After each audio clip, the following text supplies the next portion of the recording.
Okay, so Adele, let's start all the way back. You're from Chicago originally, is that correct? No, I was born in Cleveland, Ohio. Oh, okay. Oh, We moved to Chicago when I was 11. oh, okay. And then, and it was in Chicago then until I went to college. And I went to the University of Michigan in Ann Arbor. And then I went back to Chicago for graduate school at the University of So Chicago. what were you studying as an undergraduate? So I studied mathematics. Okay. And I was actually in Ann Arbor for a total of 3.5 years. So the first half of my senior year, I left in the spring to go to Europe. I was accepted at the university in Munich, and the people who were it wasn't junior year abroad, but the people who were running the program were supposed to arrange housing and didn't. So when I got there, I spent a couple weeks looking for housing, and I said, forget it, I'm going to go enjoy Europe. So I went all over Europe and up to England and up, way north, and ended up in Israel, and then came back to the United States in the fall. And so everywhere I went, there was an IBM building. And I had been pondering what was I going to do with this math degree.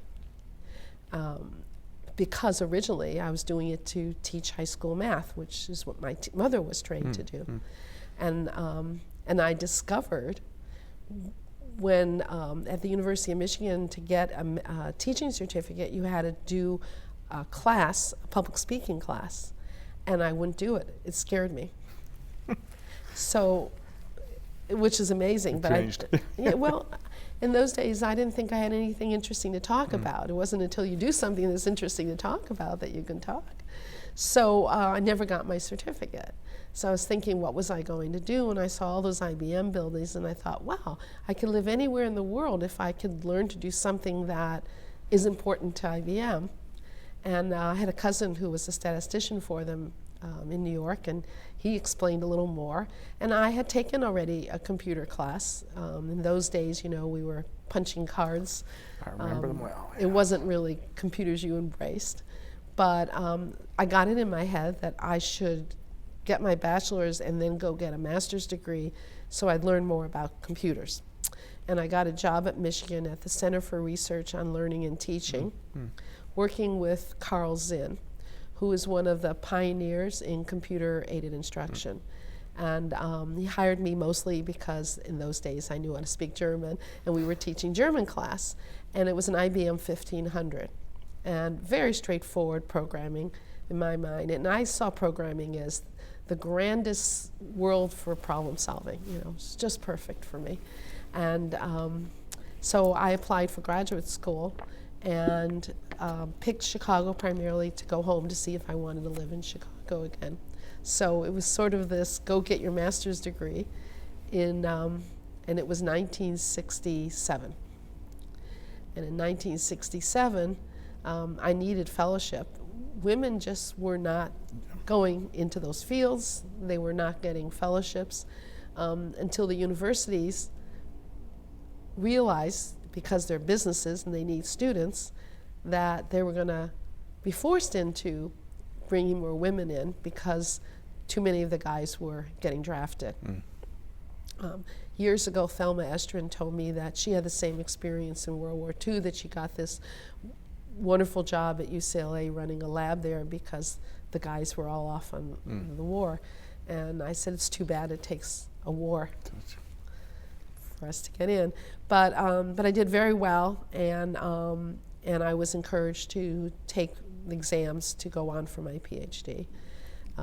And they ask you when you take your exams, well, what are you going to do your PhD in?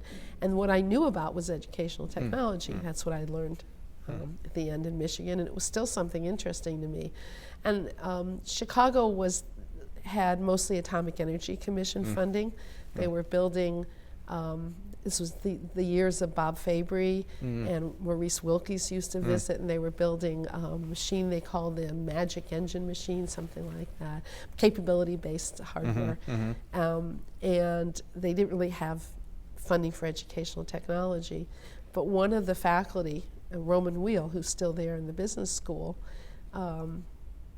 asked Patrick Suppies, who was visiting, whether I could come visit him. And Patrick Suppies is one of the two directors of the Institute for Mathematical Sciences and the Social Studies. That's not right. Mathematical Studies and the Social Sciences, right? And he said, sure. So I was at Chicago for 2 years, got my master's, and packed up to go to Stanford, not as a student, but as a visiting student, still a Chicago student. And after the first year, Chicago had accepted a proposal with no strings attached. You could be anywhere, you just had 5 years to get it done. And Stanford had offered me a research associate position, so I didn't leave California. So much for that, yes. So much for Chicago, yes. letting a student go away. Well, the alternative was going back to Chicago and continuing to teach programming, which would have, ordinarily teaching programming class would be fun, and we did it in an interesting way. We did it as comparative programming. So the one course I taught when I was there was, Snowball, PL1, and BAL. Oh, okay. So assembly language. And the way we taught it was obviously to teach you how to build the elements of one language in the other, so that in the end you could see what the language was designed for, especially, and then what it meant to write a language. Unfortunately, it was 1968, Chicago, and those were not happy years at the university, nor in the city, because that was the year of the Democratic Convention, and it was a big sit-in, and my students were sitting in at the ad building, and I learned very early about the politics of universities and trying to protect students from themselves, because of course at University of Chicago they didn't come to class, they were supposed to be flunked. So I negotiated to let them make up the course by a certain date, and then they would be okay, because otherwise you flunk a class at Chicago, you might as well go home. So it was an interesting experience. Time, yes. Yeah, it was interesting, and I'm not sure if that turned me off from working in university. I know that when I finished my degree at Stanford, I did teach for a short time, visiting down in Rio de Janeiro, but I think it wasn't really a commercial versus university trade-off. It was more, Alan Kay wants me to come play. Oh yeah, sure, yes. I'm going. So how did that hookup happen? So the IMSSS, the institute, had both people working in mathematics and in reading, and then Richard Atkinson headed up, who became the chancellor of the University of California.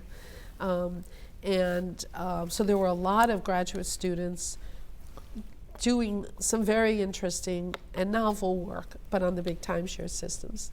And Dexter Fletcher was one of them, and he said, we need to get involved in the ACM, and we need to get involved in the community around us interests. We can't just be at the university. So he and I did two things. We went to an ACM meeting down in Anaheim, and we also got involved with more of a local user group that was looking at computer uses for kids. And that means you're not so insular. You're not, you've got to find ways not to just be in your own building. And because of our community work, I met a number of people who were either going to or were already at PARC. John Schock was one of them. And so I think that's how Alan became aware of what we were doing at Stanford. Oh, okay. And we were doing, besides teaching courses, we were also, I built a system in which students could study first order predicate logic by essentially inventing their own axiomatic system, which is, and just so they know how hard it was, you know. But that's a way of programming. And we were also teaching Logo, the Seymour Papert work, and there was more of an assembly language level language, I think it was called Slogo, that we were working on with kids, just trying to understand different forms of bringing computing into the classroom. So, so Alan became aware of our work, and he had come to the conclusion that to understand the software for the Dynabook, you couldn't just start with adults. You're going to have to bootstrap yourself. You're going to have to start with the kids and see if that applied to the adults. Okay, so that got you over to PARC. When was that now? So that would have been the summer of 1973. Okay. So I had spent most of 1972 in Brazil, and had come back, finished my degree, and went to PARC at that time. And I went to PARC pregnant with my first daughter. And so those beanbags were not as attractive to me as they were to other people. Alan always said the purpose of the beanbag was so that you would sink into the beanbag and it would be hard to jump up and attack somebody when they're giving a talk. Oh, great. Which is funny. What he didn't understand is once you sunk in and you were pregnant, you couldn't jump up. Other people had to bring you up. It was pretty funny. And I remember my folks visiting and taking them there, and they just were tisk-tisking, this isn't a workplace, this is a playground. Which it was. Which that's it was. A good thing. Okay, so talk about those first few years then, in terms of what you got to play with. Well, I remember when I got there thinking, this is too good to be true. And to be given such free license from a large corporation. And by this time I had spent a couple summers working for IBM, while I was in school. And I had a very clear sense of large corporations and how they organized and how they ran things. And I didn't see Xerox as any different. So I was impressed with the forward thinking that gave such free hand to so many people, so many smart people. But I also felt that it wasn't going to last, because when you start with nothing and you ask for a budget, and with that budget you build something quite novel, it's going to be hard to convince people that you've learned everything there is to learn with that novel piece of hardware and you need to recapitalize. And it actually happened faster than I expected, that you started getting more of the tension of resource trade-offs. But the first couple years you didn't feel that way. So Smalltalk 72 had been designed, and the challenge given to me was, do you think children can learn this language? How would you approach it? Again, in those days, the major influence, there was influence from what I would call the education world. So Benjamin Bloom, who I knew at the University of Chicago, Jerome Bruner's, was somebody whose work and approach to curriculum was very admired. But the biggest influence was Seymour Papert and his group. And they didn't believe in curriculum. They believed that if you gave somebody a toy that intrigued them, they would learn something from it. I think the fallacy in that is that they actually expected their students to learn something fundamental about mathematics, and they made such claims. But there wasn't, if they were successful, it would have been by the power of personality, and that doesn't transfer. If you're going to have broader impact in the school systems, you're going to have to give better guidelines, and you're going to have to tie what you're doing to expectation. More so now with accountability rules than back then, but still the question was always in front of you, what will the kids learn if they do this? And since in the early 70s, programming, little calculators weren't just in the schools, computers were not something everybody had their hands on. You couldn't argue the importance of just learning about what a computer is. It had a tie to other curriculums. So my challenge was to balance the exploratory, what we would call more of an inquiry approach, which is how we think about it at the San Francisco Exploratorium, where I'm involved, with at least a curriculum guideline. And as it turned out, we were quite successful, not so much because I had a genius idea or anything, but because the nature of the language gave us the answer, which is, if I give you something that you can play with and extend, even a piece of paper with a paragraph and I say it's not written well, rewrite it. That's easier than giving you nothing and say make something, you know, including a blank sheet of paper and starting to write. So the lovely part that has proven true for professional programmers as well as kids is when you start with something, an object that does something, and then you could put many objects like those together and have them interact, or and then extend and make them behave a little differently. You can take a very incremental approach to learning how to control a computer system. And we took a systems approach. It wasn't just lines and lines and lines of code the way many projects teaching programming in BASIC found themselves. You really were mapping to their natural understanding of what were the actors in the application they were trying to build. So now some of that early work, I assume, was done on Altos. And where did the Dynabook, whole Dynabook idea come from? And talk some more about when you thought that would happen, and you know, what you wanted that to be. So clearly, I went to Xerox to join Alan Kay's dream.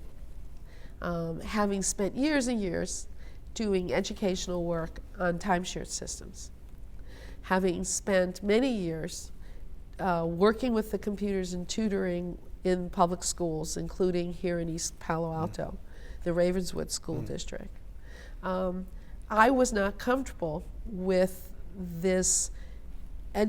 When you're going to learn, you go to a place to learn. What I believed is that you have to bring your tools of learning with you wherever you are. Obviously that starts with your brain, but if computers were going to be successful in changing how we learn, and we were going to deal with lifetime learning, then they had to be with you. And in walks this wonderful man with this cardboard mock-up of a carry-it-with-you computer, which didn't look so strange. You can put a calculator down, but in the schools, you know, calculators were tethered. They were locked to the desk, right? You didn't take them home. You didn't carry them with you. They cost too much money. But we could see where it was heading eventually. And so when I first learned about the Dynabook dream, it just mapped exactly into what was bothering me about the timeshare work. Alan had done work in his PhD dissertation at the University of Utah, of course, on the Flex machine. So he had been at it for many, many years trying to figure out how to create what I call this computation and communication multimedia device, and had been mocking up a whole series of them over the years. I think there was one called a kitty comp, where the comp was a K. But when I stepped in, he'd already had this Dynabook mock-up. And he'd go around giving talks and showing this computer, and I think what people don't realize is when you give a talk with the enthusiasm with which he gave it, people thought he was marketing something he had. A product he had, yeah. And so we'd get letters to buy them. And you know, you couldn't, sometimes you could hardly dissuade people that it wasn't real because we had it simulated on the Alto. And for people who understood what they were listening to, it was very intriguing.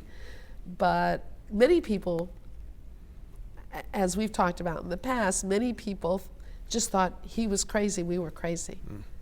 And that it would never happen, it could never happen. And nothing motivates a research team more than to be told you can't do it. In fact, it's a way in which you get your researchers to stop thinking about what's hard and just do it, because you know, it's like telling somebody in sports you can't run that fast. Well, wait, I'll show you I can do that. When it's the same, obviously the same motivator for software people, software and hardware people. We took the Altos. We built.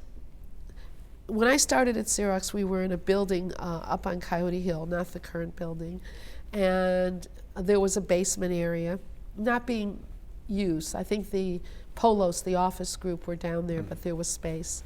So we carpeted it and we put our group's Altos down there. So there was kind of an allotment of Altos to different groups, and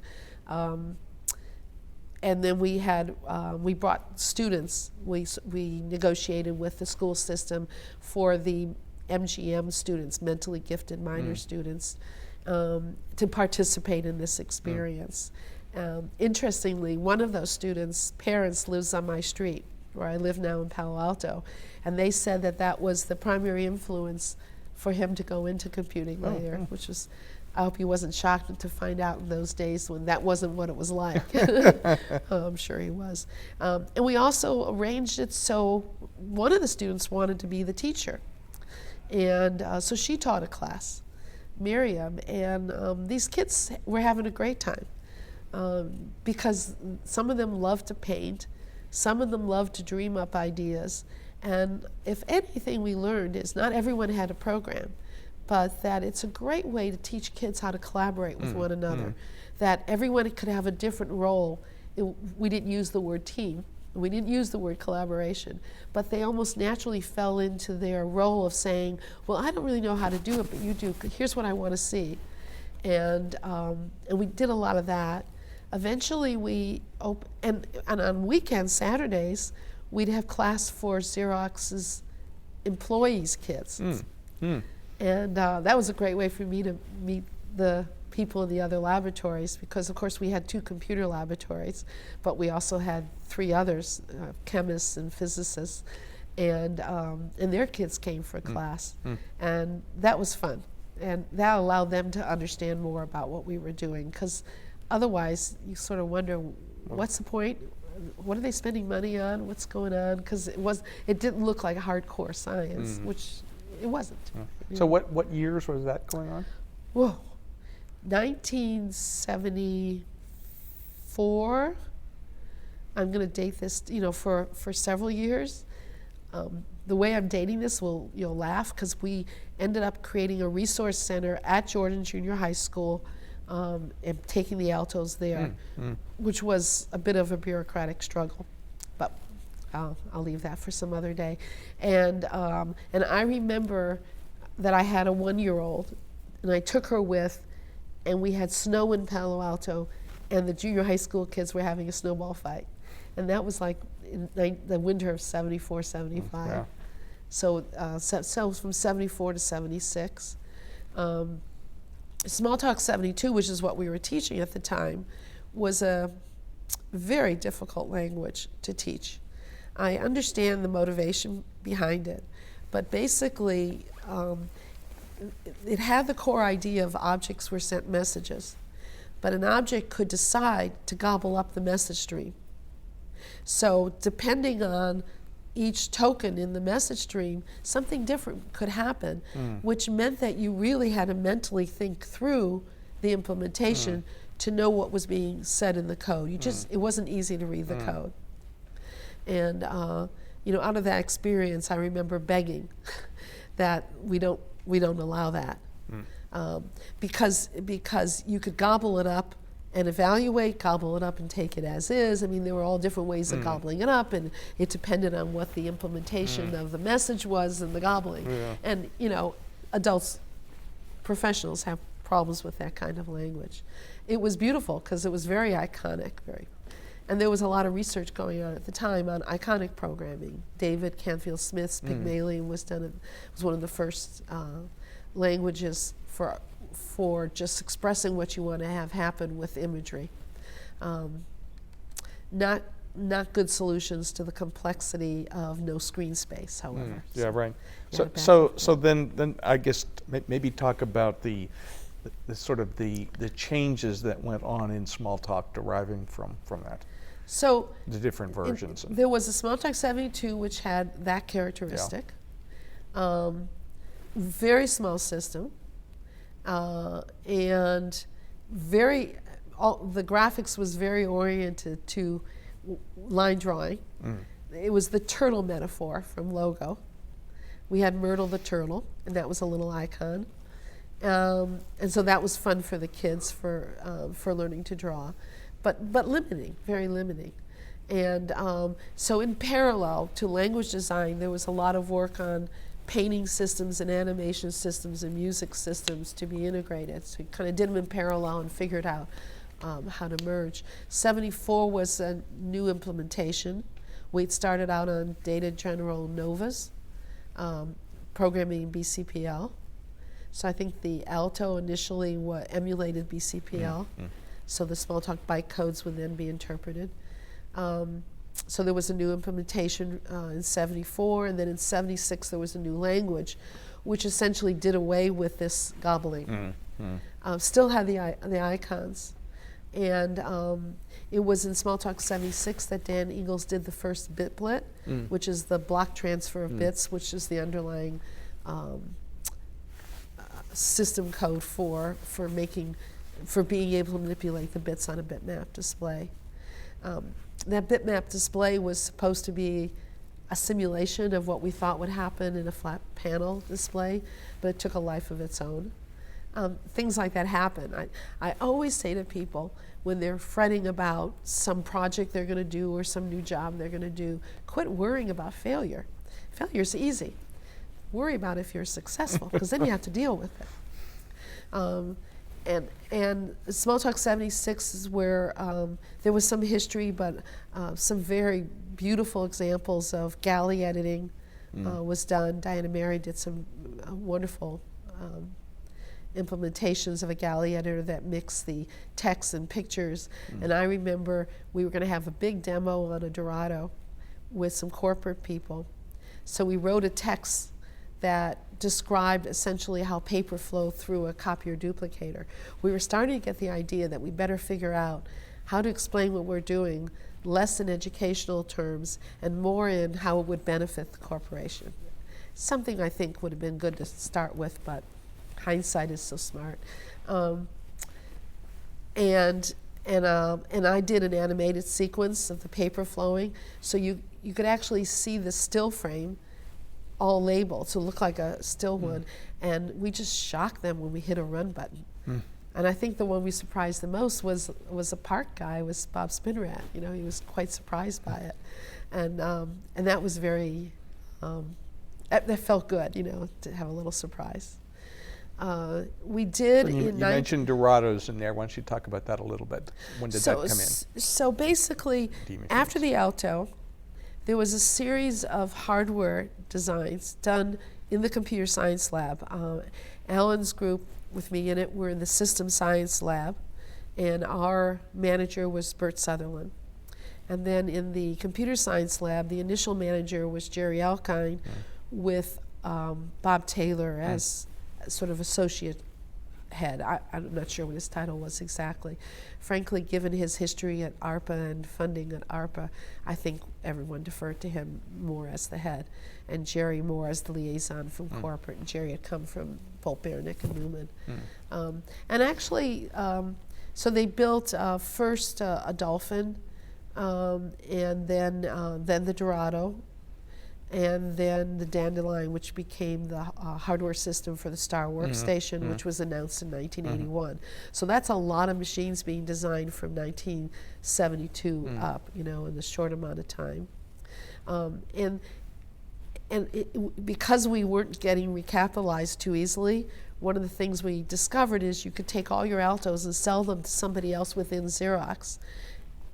And you didn't get real money, you got credits, and with that you could get the next machines. And at that same time frame, because other divisions were getting the machines, Xerox Special Information Systems group down in Pasadena had gotten Dolphins as well, and were experimenting with Smalltalk. I didn't find that out until more like 1979, 1980, and it plays a significant part of the future of how things played out.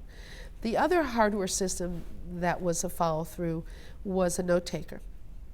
So this is where we collaborated with Doug Fairburn and designed, you could call it a portable, I called it a luggable. Luggable, yeah.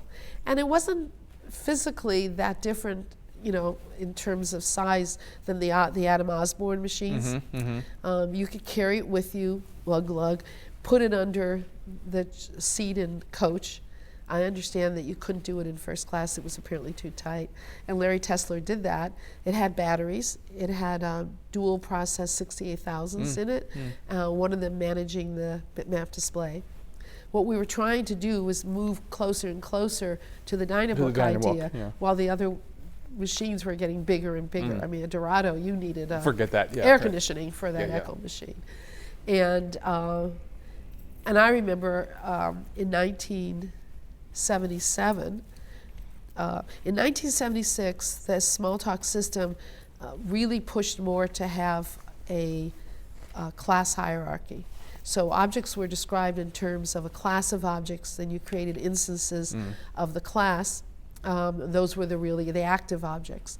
But we were aiming towards a system that was everything was an object, which meant a class would be an object too, and you could send messages to it. So that would be mostly information and actions shared across all instances. And so there would be a class hierarchy where you would say, oh, I'm a traveling vehicle just like that one, except I'm different in this following way, and I can be different in how I implement something, or I can have more properties and understand other things. And you can imagine, the typical business example would be there are bank accounts, but there are special bank accounts, right?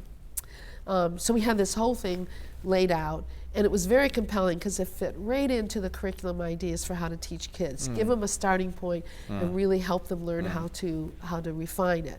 And we were really exploring this programming by refinement and really seeing a whole new software engineering process where it programmed iteratively. You started out with a prototype and you kept changing it and working it until it was what you wanted, and then you started figuring out where performance it could be improved. And in 1977, there was a great need to teach the executives, top 10 executives of Xerox, about what we were doing at PARC. This was an initiative started by Bob Taylor, I believe, or someone in the computer science lab, where the chairman and president and the top 10 guys were invited to spend a couple days at PARC to learn. And the idea of what they should learn is about modularity. Well, I think the powerful idea they were trying to be taught is a piece of hardware changes depending on the software that's loaded into it. It's a very obvious idea today, but not in those days. The combination hardware-software, that was the package, that was the product. And instead of saying, we built this general purpose piece of hardware and it could be whatever you want it to be. And they had not been very successful, I think, in getting enthusiasm for text editing. The chairman at the time, Peter McCulloch, had come to PARC for a big demo of the Bravo text editor that Charles Simoni had done. And when Bob Flagle, who worked for me, saw McCulloch the next week at corporate, because he was there for some social service project, and he said, well, what did you think? And McCulloch said, I don't think I've ever seen a man type so fast. He missed the point. And this particular problem went on and on and on, where we didn't know enough about how our customers, internal customers, thought, and they didn't have a particular mission for us that they could grab their questions around. So because there was no business plan, it was hard. I mean, it was just hard. How did PARC get funded in the first place? I mean, that's pretty far away from corporate headquarters. Yeah, I think the instigation was Jack Goldman. Dr. Goldman was the chief scientist, and I believe he made the case for a computer industry coming in. The Xerox vision, which was actually then and now a perfectly reasonable one, which is taking information from one form and turning it into another form, basically the copier duplicator distribution model, where the origination could be paper or it could be electronic, the office of the future. And Jack had that idea. He hired George Paik out of the Washington, University of Washington, Washington University, St. Louis. St. Louis, yeah. A renowned physicist. They wanted to be near a university, and they explored lots of them and picked Stanford at a time when government funding was low, and when quite a number of respectable, fabulous researchers who were used to getting ARPA money were no longer able to get the money, coming out of Berkeley, coming out of Stanford, coming around. And they hired Bob Taylor, who knew them all from the ARPA community. But they didn't start a culture of teaching all those people what Xerox was all about. What they said, which wasn't unreasonable, but wasn't good for the company, what they said was, work on anything that you think in 5 years could have an impact on the company. And they did, and they were successful. And they did the Ethernet, color copiers, high-end printers, all made a big difference in the company. The problem is that the thing that everyone remembers the most was a computer. And the company wasn't prepared to be in the computing business. They did buy a big computer company, STS, but no one at PARC was involved in that and wanted to be involved in that. I don't know if that was an issue, because I wasn't involved in it. But I know in 1977, when we taught the class, and they asked Alan's group to do the hands-on laboratory. So I designed an event-driven simulation system where they could simulate copier duplicator centers, putting in the data themselves, and everyone could create something different, and they could look at each other's machine and see something different going on. And it was at that class where I found out the president of Xerox had been at IBM and knew how to program. So, you know, a little different than we knew. And I think ultimately it went over very well, but they still didn't have a business plan. In 1978, when the note taker was designed, again, it was Smalltalk 76 running on this smaller machine. We had the idea that, aha, this is perfect, because by now we know two problems that Xerox has that we actually have a solution for. And Alan had gone on sabbatical, and I was acting manager, and then he didn't come back, and I became the manager. And I remember going back east and meeting the people who were responsible for Xerox's manuals. And these guys were amazing, what they were doing, because they drove the manual design from database, inventory database. And then they had mechanical translation into multiple languages, where they essentially had negotiated what was French and what was Spanish to be useful in all of South America, Canadian French as well as the French French.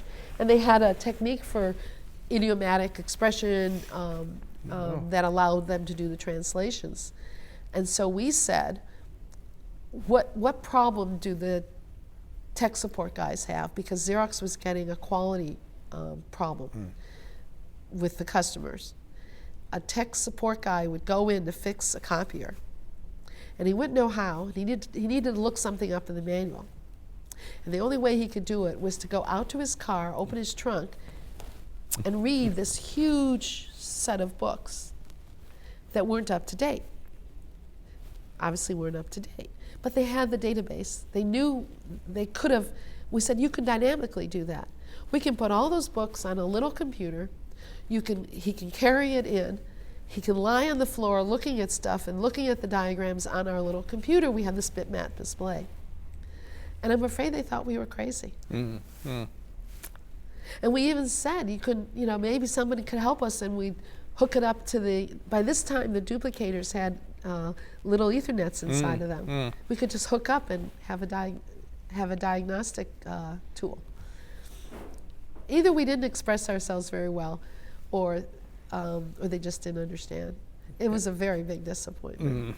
Well, For was what it's one- worth, we had some similar experiences at Bell Labs about that same time with the same piece of the world Yeah. in terms of maintenance, yeah. So that was one of our runs. At the same time, and Larry Tesler and I did that.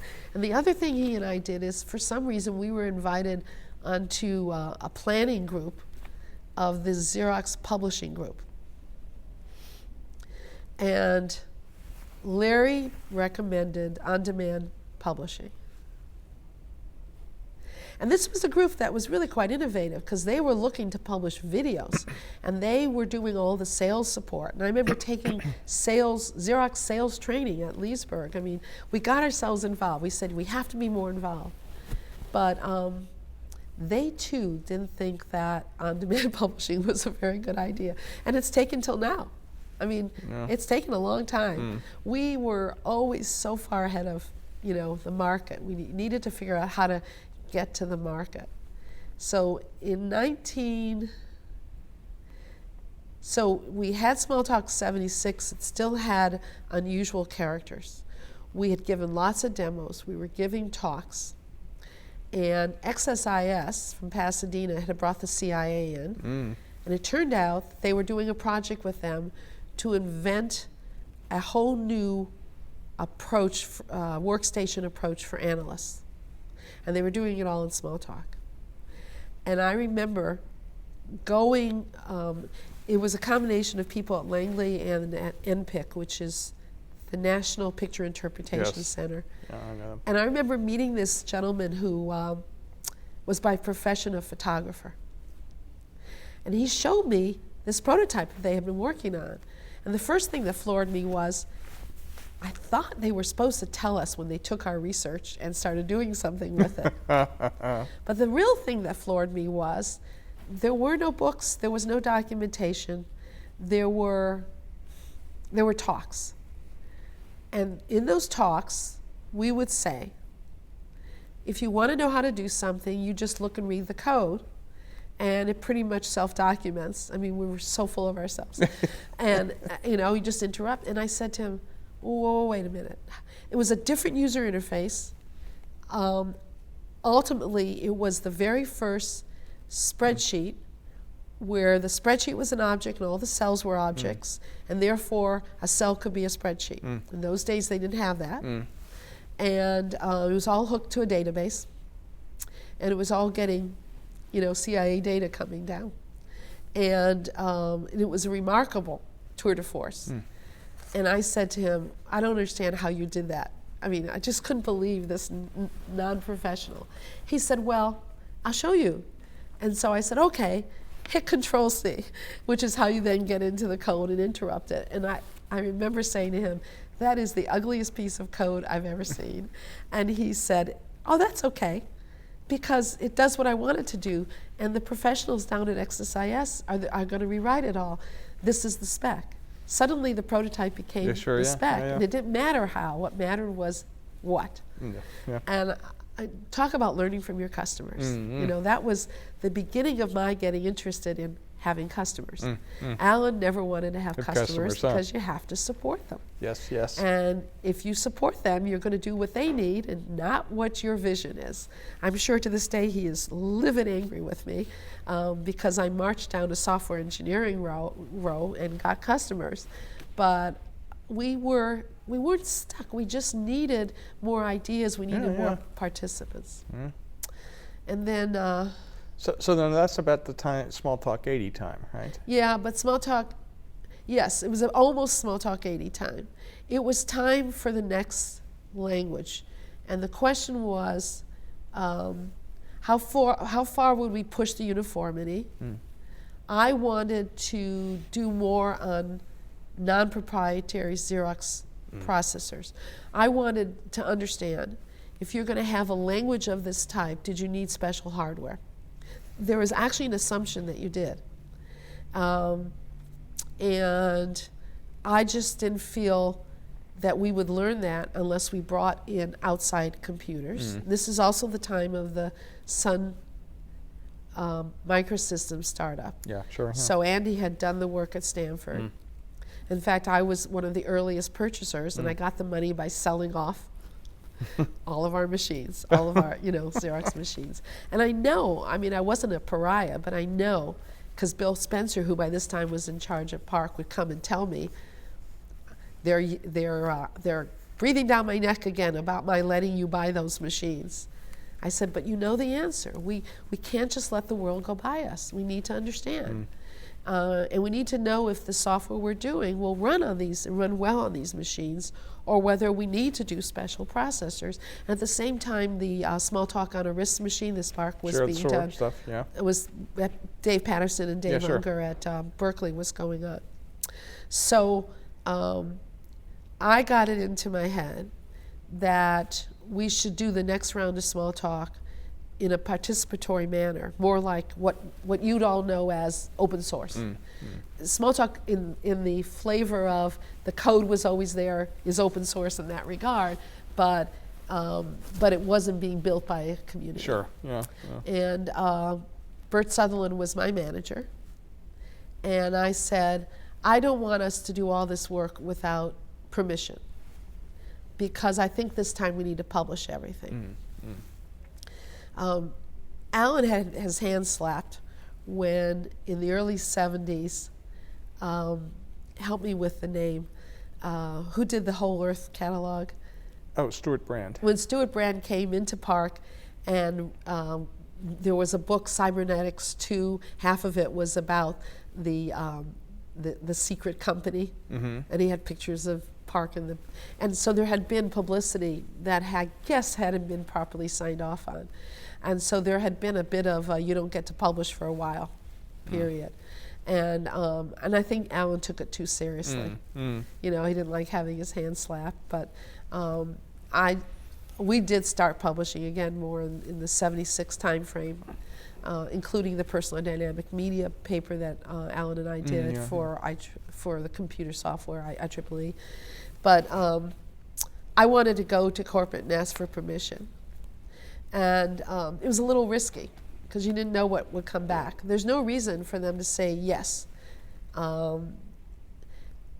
Lucky for me, between the time I suggested it and actually asking, Xerox's venture group had bought a lot of equity in a little fledgling computer company that wasn't doing very well called Apple Computer. Oh.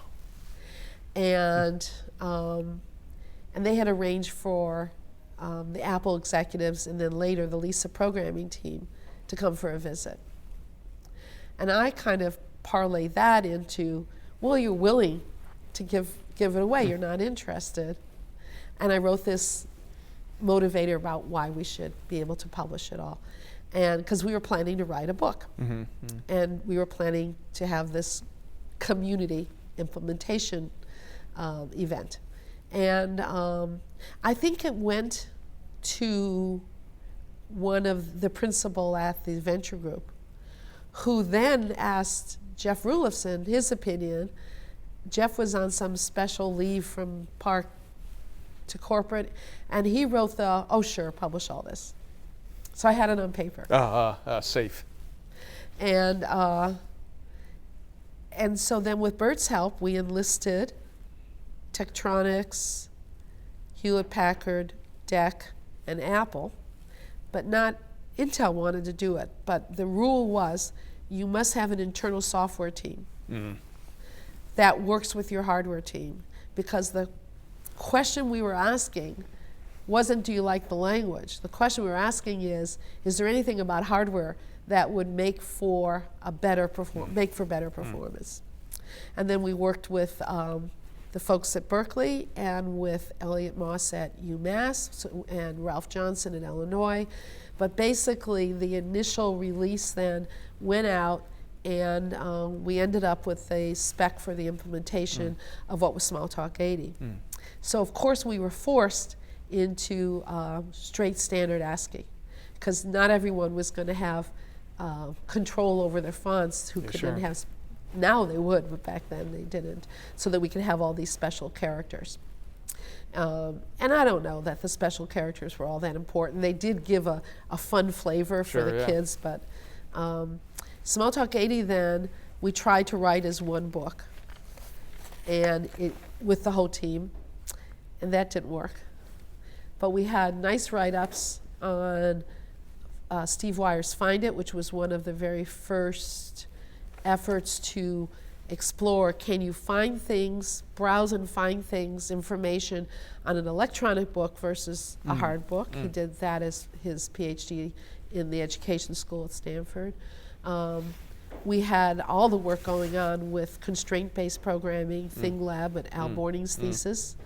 And we had later the alternate reality kit. We were still doing these educational systems. Laura Gould and Bill Fenzer were doing the rehearsal world, where if you want to understand what an object did, you had a stage and you rehearsed the objects, and through the rehearsal essentially evolved yourself to the programming. Constantly looking to see where the language wasn't strong enough, where just adding objects to the library wasn't going to be strong enough, because you'd have these trap doors into C programming or lower level programming. And we tried to write, I think, too much. And finally, what we decided to do was that Dave Robson and I would write, and we would split it up into 4 books. 3 came out. 3 came out. A language book that Dave and I would do, a user interface book that no one wanted to do, so I did, because it was more like a user manual. A book on implementation, the experience of everybody else, so that was edited by Glenn Krasner. And then there was going to be an applications level book, which was basically the model view controller metaphor. And in order to get the language book done, we kind of organized ourselves so that Dan Ingalls and I would we'd have an aspect of the system we need to agree on, like what would be the collection classes? How would you provide collections? And I had run a group at PARC that did APL, and I was fascinated by it. So we actually had a lot of the APL stuff in it as a result. But we'd go to the group, we'd have this plan, we'd have a big debate. And then if you thought you weren't heard, you went to Dave as the ombudsman, and he'd listen, and if he thought you had value, he'd come to me and Dan, and he'd say, listen, you guys, you were screwing up, you didn't listen. It was a very interesting organizational dynamics, because Dave never came to us. So at some point I said, this is going too well. Nobody's complaining. This is a group that has opinions. Not a lot of them, but they have opinions. What's going on? Are you not telling us? He said, no one comes to him. I said, why not? He says, because they know they'll never get through me. The goal is to get done. So it's just like a very different model than our previous history, where it was a smaller effort. This was a much bigger effort, and it got us involved with the world in a really fun way. And I think when the book came out in 1983, that's how long it took. It took a long time. And both as a seminal book in object-oriented language, the structure of the book, which I really feel good about the quality of that, the fun doing the artwork. Oh yeah, sure, which was great fun. Bob Flegel and I did the artwork. I realize now when you're you want to be an artist, but you'll never be an artist. But it's your book, and you get to do it. You do what you want. You do what you want. Yeah. You get to do that. When it came out, I think it took a lot of people by surprise. And I think one of the reasons why we managed to do it was that Xerox had built the new building, which has, it's like a 3-layer building with pods, and there were 3 of them, and they were going to add a 4th. And they asked John Seeley Brown's group to go to a different building. They essentially were pushing him out. And I went and looked to see where they were pushing him to, and I thought, well, this is a great building. Who wants to hang around in all that noise? So I said, can I go too? And I was advised not to do that. It was politically not good. But it meant we had quiet, we were left alone, and we could get it done. Plus, in lunchtime, we had a little band, and we didn't play very well, but there was no one there, to complain. So we got to play music, and so we were able to get it done. And of course that was life-changing for me. When we got it done, we had a language now that other people were going to use. Other people had opinions about. You know, eventually it went to standards work, eventually because it was commercialized. But it was a great time to say, okay, we've plateaued. We've been trying to solve this problem about personal computing. We made a contribution that wasn't the problem we were trying to solve. And we turned to ask questions about the interpersonal computing. And that was when I asked, could we build, by this time I was a research laboratory manager, and I asked, could I build the rest of the lab up in Portland, Oregon? Because by this time we knew all these people. Oh, sure, all around. Who were already enmeshed in the culture. And so we built the very first 24-hour, essentially virtual lab with video conferencing, which spurred the CSCW work in collaborative systems, which has still intrigued me still to this day. I mean, those problems aren't solved yet either, type stuff. But it was the transition. And then by 1986, we had the CIA as such an important customer. Xerox was not going to do anything to commercialize. They wanted to deploy. We had done implementations on 68,000 base machines. We had a 68,000 base plugin to Xerox personal computers that the guys down in the Dallas Development Center had done. And they weren't going to service it. And I just thought, you can't do this. You can't do this to a research group. Yeah, right. You have to transfer it or not. So we asked, is somebody going to do something with this? And if not, here's a business proposal for a spin-out. Now I'm going to make it sound very simple because it took 13 months of negotiation. But at that point we decided, a small group of us decided to spin out a separate company, and that's how ParcPlace Systems came about.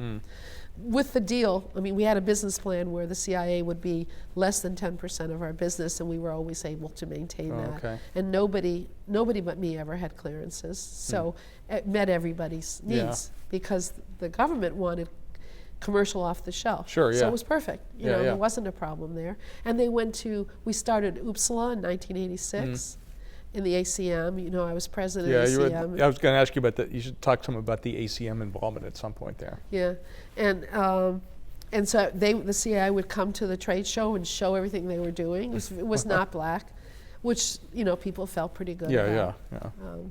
And this is how I learned. Never think about what you're going to do in terms of, God, what will happen if we fail? Failure is easy. The problem is if you succeed, what have you brought on yourself? You may have to support it, yes. Yeah. Well, but you have a big deal. You know, we built a large company around the world and a big community of companies around the world. And that's a lot. It's a lot to take on. I mean, some of the folks who did some of the original Unix work had some of the same issues because they loved to see their stuff get used, but they didn't really want to be in the game of supporting it. Yes. Okay. And see, I think that's not possible. I think that products are successful when there's passion around the product, when you've done something that you're interested in, you care about, and to just say somebody else should do it. It may be good, it may be bad, but it might not be what you want. But I don't think that is the message you want to give to the commercial sector. They want to know that the people who were the inventors cared about it. And I think that we had plenty of competition, other Smalltalk systems, other companies. But I think that the fact that we carried that aura of we were the core team. We weren't all. There were plenty who still stayed at PARC. They, you know, who really were more researchers. But we were a core team of people who they could trust the ideas in. And when you're doing libraries, and this was true in the Unix world too, when you're doing libraries that people depend on, they have to believe in you to have taste. Oh yeah, sure. Yeah. And you know, and of course there were very few people from the research team who joined up. It's just that the Dallas Development Center guys moved to Palo Alto. Alan Schiffman came from Schlumberger. We had 25 people in the company before we had finished the negotiation for exit, because the president of Xerox said, yes, you can do this, get started. Yes. So now, had there been previous spin-offs, or there were certainly things that in effect became spin-offs but not real? I'm thinking of Postscript. There was no previous spin-off, and there was no subsequent spin-off. My. But let me say that more clearly. There were no previous or subsequent venture-backed spin-offs. Previously, there had been some joint ventures, 50-50 Spectra Physics was one. There were several more out of the physics group. What you're thinking about was the formation of Adobe, but that wasn't a spin-off. That was people who just departed. Yeah. And they based their technology on technology they licensed from Evans and Sutherland. So PostScript comes from there, and not from the Xerox. It's my understanding.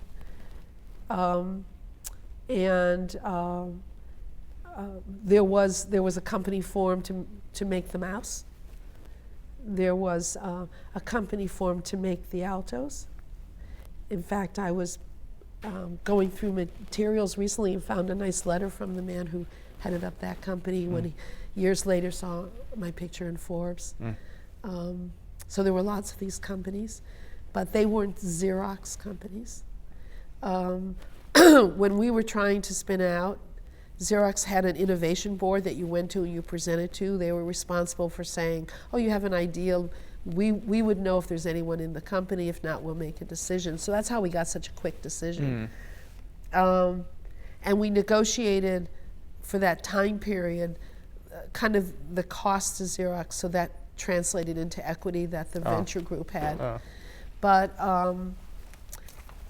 after us, the Xerox venture group essentially was solely funded from Xerox, and they were told no more. Whatever they made, they can reinvest, but they weren't going to do any more. They had funded things like ShoeGuard that Xerox then bought, and that was kind of a trade between Apple and ShoeGuard, I think. I'm not 100% sure. After that, there were a bunch of companies that you would say, well, those are spin-outs.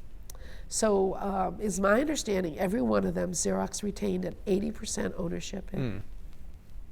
So there was a whiteboarding company.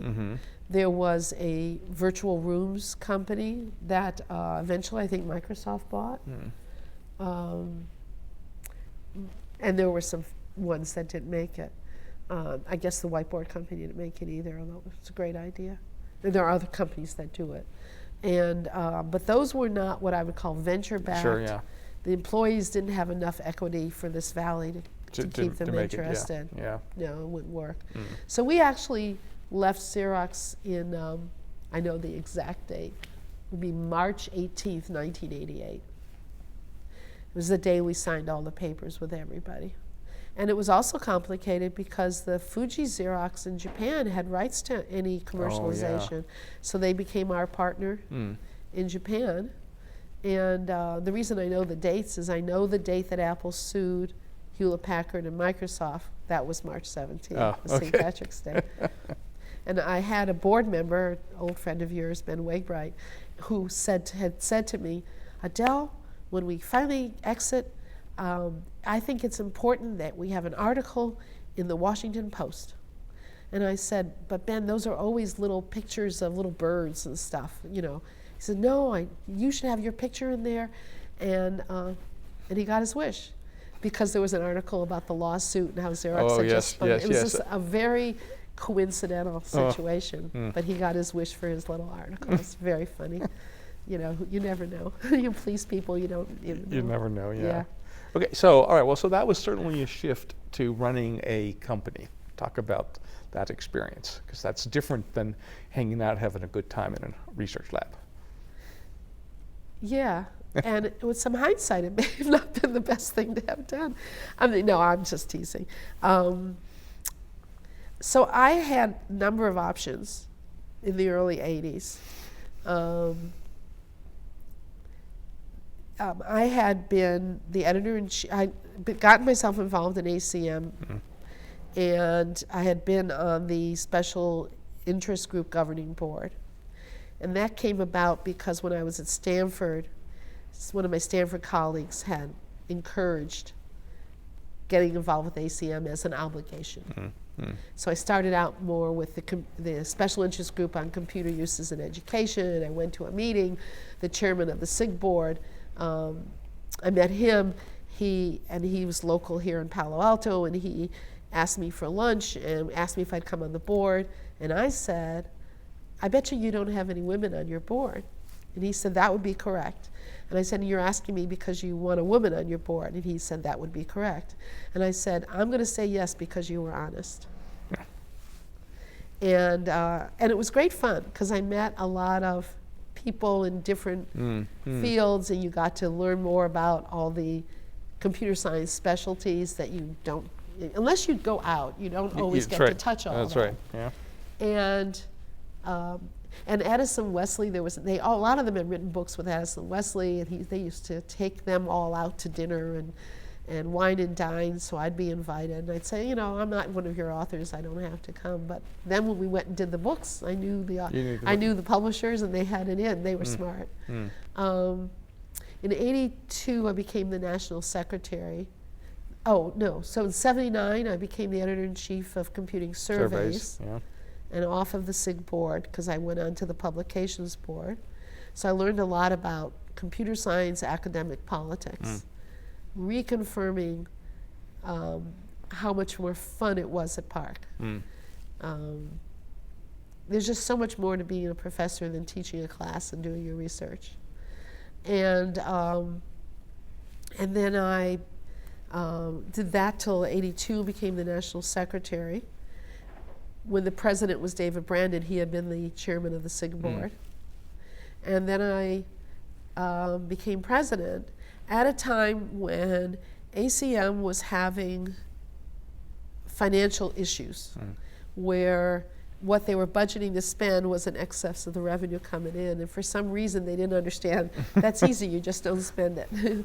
But they needed to relook at their finances. And it's funny because I was the second female president. Before me was Jean Samet. A decade before, she'd coped with exactly the same problem. She came in really to worry about cleaning up. And I don't know why, why other people didn't do it, or it's coincidental, right? But we had brought a new executive director in, and we did some organizational changes. So I got I learned what happens when you have a lot of people working for you who you can't fire because they're volunteers. Yeah, right. And what you really have to do is figure out how to engage them in good projects, how to get rid of projects that really were not going anywhere, and how to leverage that positive. So I was getting some very good organizational learning. I'd had some other offers, start a research center for one of the computer companies, and I felt like the book was just coming out, I was president, that was enough. And I had this new lab, and we were going to build the Portland lab. That was a handful. I had kids at home, that was a lot. And but I think that ending up in business was not something I gave deep thought to. It was like I knew we had something important that met the goal of empowering people, that we didn't understand enough about what this did to empower people, and we really needed to learn. And the only way was to just get out there commercially. And what was kind of nice, because I was ACM president in down years, was a bunch of the guys who were part of this implementation. Glenn Krasner, who became vice president of engineering at ParcPlace, but was an engineering manager at PARC, and people from Tektronix and people from other companies, they had lunch one day working on the implementation and said, we should start a conference. And so Glenn came to me and said, we want to start this conference. And I said, well, we have a little problem. One problem is the budget cycle for conferences is gone. This should be a SIG plan conference, and the budget cycle is over. It's already, Another problem is that that ACM doesn't really have money to spare, so we can't lose money. So I'd have to watch over you very tightly that you didn't lose any money. He said, well, that would be okay. How do we do that? I said, well, instead of your grand scheme of having 1,200 people at this first conference, how about we plan for 600? And then if it looks like it's going to be more, you'll increment it. We'll just run double budgets. So they agreed to do that. And I said, well, the president has a little slush fund, so I can do this as an ACM, not a SIG conference, as long as you agree that the next year it becomes a SIG conference if the SIG plan and SIG soft wanted to take it, which of course they did, because there were 1,200. It was, it's now transitioning into a new kind of conference, but it's still running and still very popular, and it's been a great forum because from the outset it was a great mixture of commercial and academic, and a nice way to share. So the OO experience, because we were educating the commercial sector, had a really important relationship to the academic, because you had to change what was being taught. You had to provide trainers, tutors, into the companies. We were targeting COBOL programmers because they were the right ones. They understood the business. Yeah, right. And we had to convince the companies to retrain them. And it was actually pretty straightforward in this country, but in Asia it was really an exercise. To do that. I remember giving lots of talks on that topic alone. So the conference was good. I actually ended up chairing the 1987 one. I was past president, and I wasn't doing much as past president. Professional societies are a really critical part of the computer industry, whether it's IEEE, Computer Society, or ACM, whether it's standards work or these conferences, these forums for communication. It's all the journals, and I was lucky. I got to taste all of that. So it taught me some things, but it didn't teach me how to deal with venture capitalists. It did, raising the money, that was hard. That was a whole new thing. I was fortunate to have a good mentor in a gentleman in the Xerox venture group who basically believed in what we were doing. Unfortunately, after we started the business, and a year later, he died suddenly. Oh, no. So I think for me that was a bit of a loss, because he was one of the few people I felt pretty able to talk through all the politics with, because he was kind of fascinated with the whole thing anyways. And in the end, people ask me, well, was it because you were a woman? Was it harder? And I go, no, I don't think so. I think it's just as hard for the guys. But I think they laugh it off faster. So you just have to realize that the ridiculous questions you sometimes get asked, not always, but sometimes get asked, as in, what kind of car do you drive? And as you well know, thank goodness I was driving a 8-cylinder black T-top Mustang at the time.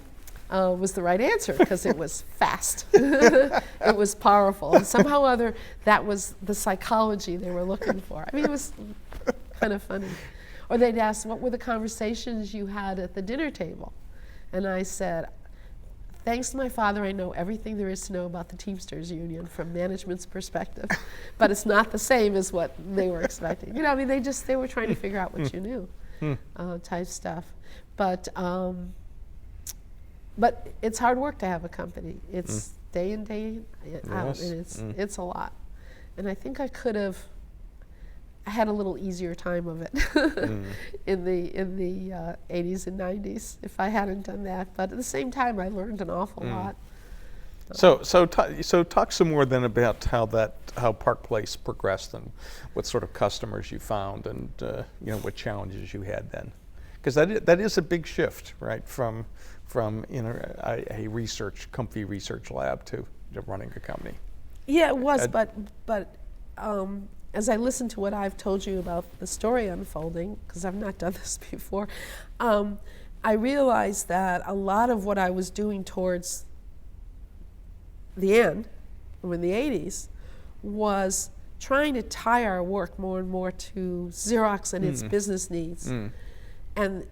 And first and foremost, that's what you have to do. You have a product, you're trying to sell it. Yeah. You need to understand your customer's business and be able to understand their problems and be able to explain how your problem solves their problem. And so it's going in that direction, clearly. Yeah. Right. And Jim Davis, who was the initial sales guy at Sun, was is a friend of mine, and he had said something that really sort of changed my whole marketing aspect, because what I thought was powerful, what I think is powerful about object technology, is the extensibility, the flexibility of change, and the ability to predict what's affected by the change. So the entire reuse model, where you can essentially firewall and understand what has to be retested, gives you some assurance and some predictability in making changes to large systems. And building systems that can change, whether they're for educational reasons or big financial, insurance companies and investment bankers, banks, Wall Street, a lot of our customers, manufacturing operations, car companies, Chrysler, BMW, Mercedes, regardless, they all have that as an issue. And but what Jim said to me was, that won't work, and it's not working. And I said, why not? He said, their problem is they can't get the systems done in the first place. So they're not worrying about maintenance, they can't get to maintenance. So we had to switch, because it's a two-phase problem, to rapid development. And that really builds on your libraries. As I watched in horror as our marketing people started counting the number of class definitions in our library and selling to quantity, which turned out to matter. But Sure. Thud factor. Yes. But if you just want quantity, you could build your libraries with quantity. That wasn't the point, But understandability. Sells. Yeah. But remember, these are the years where people were just learning to do graphical interfaces. Yeah. And so as you watch and see what people do, we had two big issues, the back end and the front end.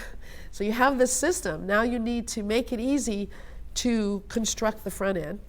And we had a good metaphor, good set of objects for doing that.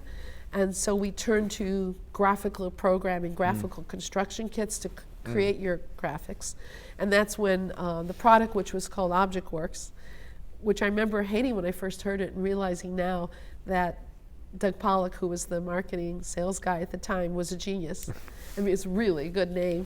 But they called it VisualWorks because it allowed you to create and that, boom, we took off because you made the front end easy. The back end problem was database hookup. In research, we worried about database, but we worried more about objects, finding objects, an object-oriented database. In fact, Bob Flegel worked a lot on that. And but we didn't try to commercialize that. There were other companies that were doing commercial object-oriented databases. But if you're going to sell into legacy worlds, the thing they put the most design behind, the aspect of their systems that is the most critical is the design of their SQL tables. And I know that from the last decade of work that I've done, which has mostly been dealing with exactly that problem. And we were fortunate that we had a vendor who sold the kit for hooking things up. There were several, but we hadn't done that work ourselves.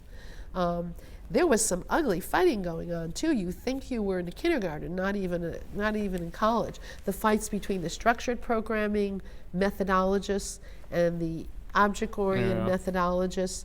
I finally realized that the structured guys thought we'd be putting them out of business, and that was one of the reasons for the unbelievable emotions, terrible emotions. That was one.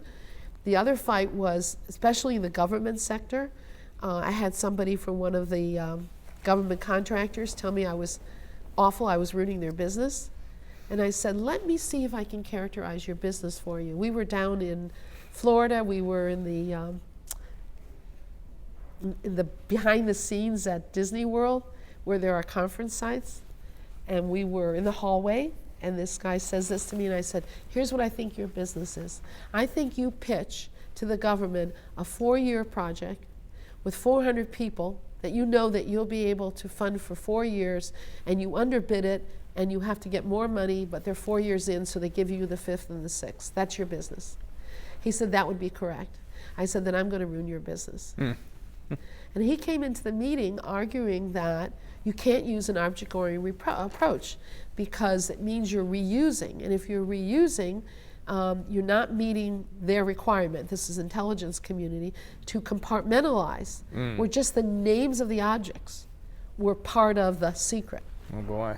And fortunately, the man in charge, one of the group chiefs, said, well, we're just not going to do that anymore, or we're alias it.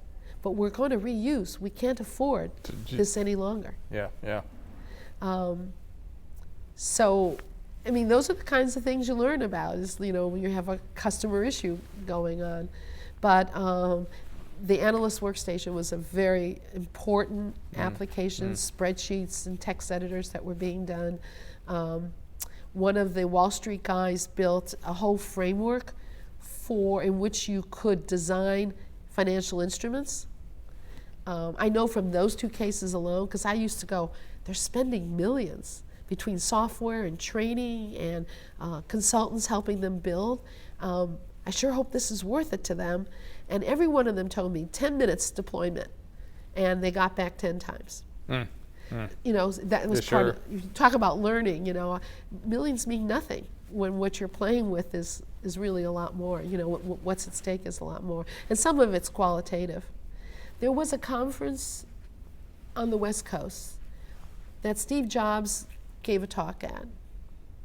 And he was pitching object technology and reuse. And it was funny because I had been behind the scenes excruciatingly, painfully teaching the magazine guys like Business Week what this meant, what the good examples were and what objects, because I couldn't afford to even though the article wasn't about us, I could not afford to have it be wrong. Yeah, right, right.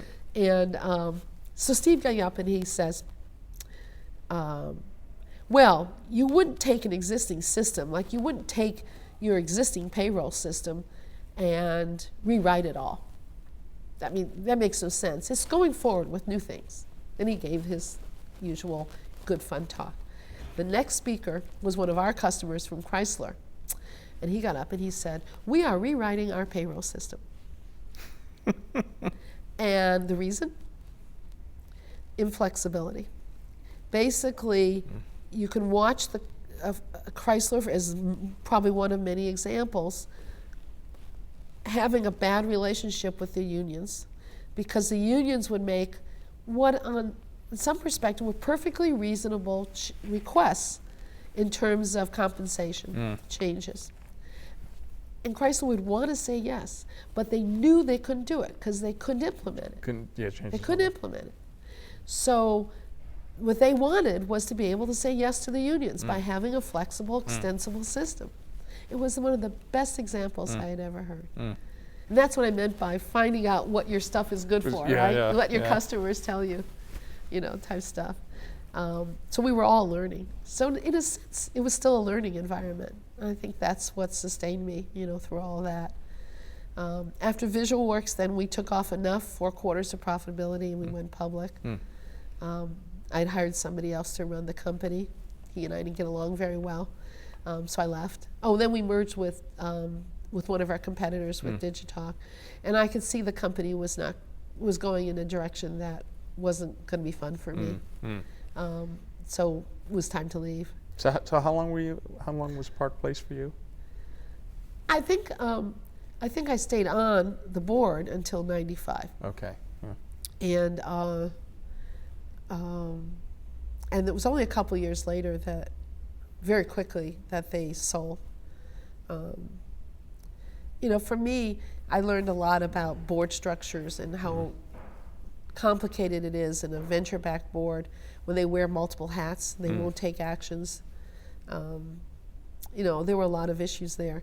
And I've been fortunate, I've brought that to other companies where I've been on the boards now and kind of learned a bit about the role of a board member. And I don't like it when, other than the CEO, there are inside people on the board. I think that's hard. extra hat. Yeah. Venture guy's got his partners as well as the company. Those are two hats. I think that's complicated. That's hard, yeah. Because you always have to figure out what are they worrying about, what's going on.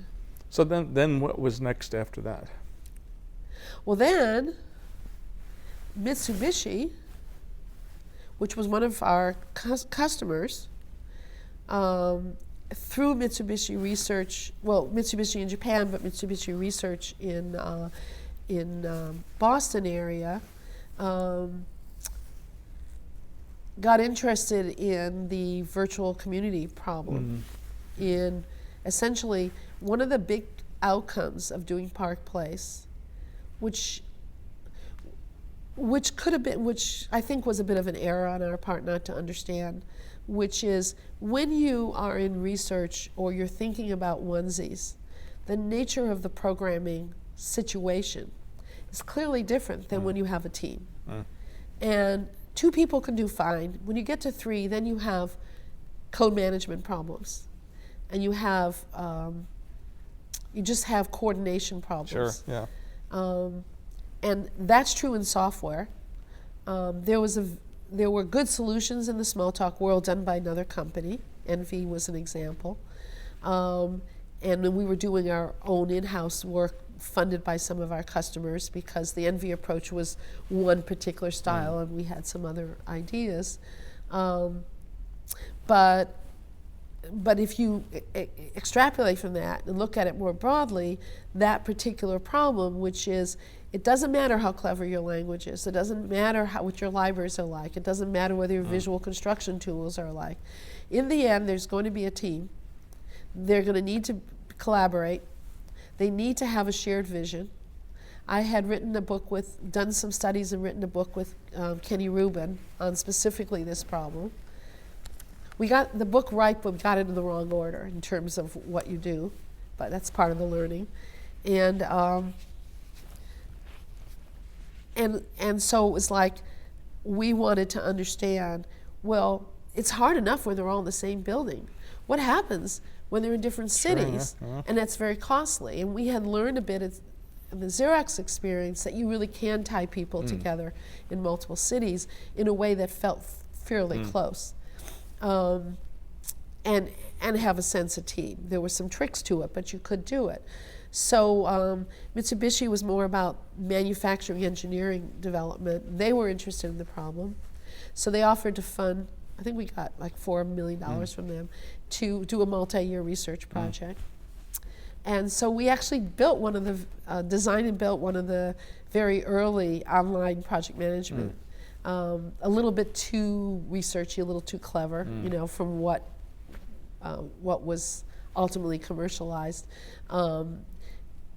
But when we finished it, I said, I can't do this again because there isn't a waiting customer. It's not a pull market. It's a push like it was for object technology. It's too much marketing. We're too early again. And I just didn't want to make that into a company.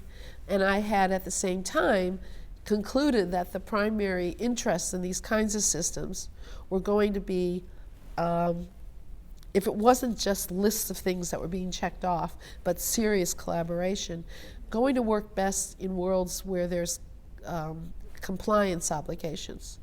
So the reason is that you're asking people today to spend time, almost anally, logging, interacting. I mean, obviously you can use the tricks we have now, everyone does, with discussions. They're not online, they're online discussion forums, but you get them email. Yeah, right. And they get archived, and that facilitates it because our generation is used to email. You know, the current generation, they Twitter, so even it wouldn't work even for them. But and it's amazing, they can say so little in such a short, they can say so much in such a little bit of space. But I just didn't want to push that up, and the compliance systems were more waste management and pharmaceuticals. And I had met somebody in the pharmaceutical who started teaching me about it. So I've actually, for the last decade, been working with that same person, and ended up working with a private equity fund in drug development, building some of the initial systems, learning. It's like a new career, learning all about how drugs are developed, and I'm enjoying that. Cool. Anything we haven't covered that should have been, because you've done a lot of different stuff? Well, I suppose if you were Alan Kay sitting there, you would be shaking your finger and said, what happened to your interest in education? So I've tried a couple things. I got involved with a company that was doing mostly CDs, very high quality, and it didn't make it. It was like too late for CDs and too early for the online or something like that. But the executives there got funded for and started a new company to do online, and I understood that what they were trying to do was build community amongst teachers, and I was interested in that. So I was their initial CTO, development manager, and ended up being there for 4 years, becoming a Python programmer, programmer. Okay, that was the Python thing. That was the Python. And it's just as lovely, I was really very happy with the system. You have to get your head around it, but once you do, you can build a lot fast. And I swear we have very little time, counted months, less than a year, to build an authoring environment using XML, which got pre-processed to generate the HTML. I use Smalltalk for that, and then a learning deployment system. And spent a lot of time, mostly in Texas, in the schools down there. And but in the end, we didn't really do teacher community. The politics, I kept being told the politics don't allow it. There were a lot of those reasons, and I'm not convinced. The New York Times has a new project in this area, and they seem to be going after what I'd hoped for. Now, a number of years have passed since, but we ended up doing more electronic books online, and I think they're effective as classroom aids to the teachers, but they're really not for the kids, and they're not for the teachers to help one another. So after 4 years, it was stable enough. I left because they needed to rebuild everything. So I moved on from that. And then I started thinking about what else would you do and how would you do it. And I looked at the one laptop per child activities, and I talked to Alan, but I haven't found the right thing in education to go back to. I've talked with a number of people where the problem, I think I've mentioned to you before, is I can't get my head around a curriculum that says you're a kindergartner, what should you do with computing that would lead you by high school to be able to use computers effectively as a thinking partner. The way we know about how to order our reading and our math introductions. I've spent some time on it, but I don't think I have a good solution yet. I'd like to, because I have grandkids, and I'd like to get them started. But haven't figured that out yet. So I mostly sit on Skype with my 6-year-old granddaughter, and I give her word problems rather than just, I give her 3 + 2, but it's more fun to just say, to give her candy and divide the candy amongst her friends, and that she likes better. So it's fun. Okay, anything else? No, I think that's it. Okay.